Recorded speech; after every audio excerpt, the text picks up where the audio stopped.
Hi, everyone. My name is Abraham Gonzalez, and I'm a PhD student at UC Berkeley. And in collaboration with Google, I'm here to present Profiling Hyperscale Big Data Processing at ISCA 2023. As you all know, big data is everywhere, whether you're looking at emerging technologies all the way up to enterprise technologies where you may be logging everything that's happening. Tons and tons of bytes of data are generated every single day.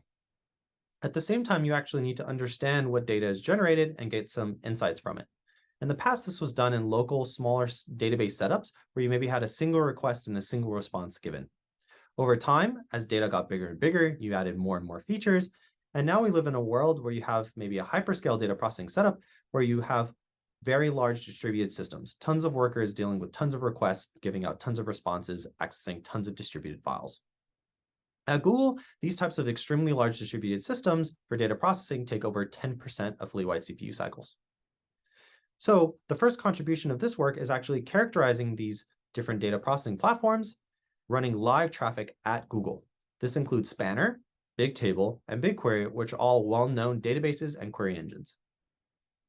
We first look at something like end-to-end execution time, and we show that over 50% of end-to-end execution time is spent on I/O and remote work. At the same time, we can actually break down the CPU execution time or CPU utilization and actually break it down across the different platforms. And we see that the core kernels aren't actually the most dominant thing in the profile. Here, 60 to 80% of CPU execution time is actually used for data center and system taxes. And really that there's no dominant compute outside of the particular core compute kernels.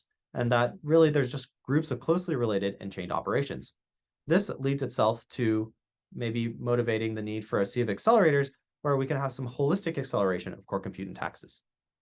The second contribution of this work is the model and the limit studies, where we want to estimate things like what's the upper bound performance of CPU-only acceleration? How do we deal with non-CPU acceleration?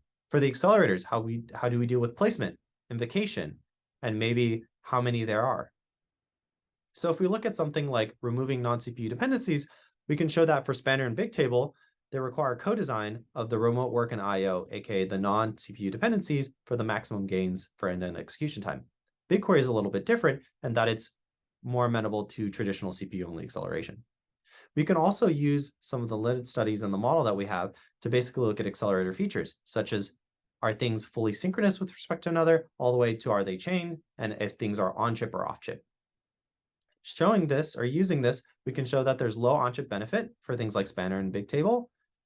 There's high on-chip benefit for putting an accelerator down for BigQuery, and that really, if we're looking at a chain versus a synchronous execution model, there's a 1% difference.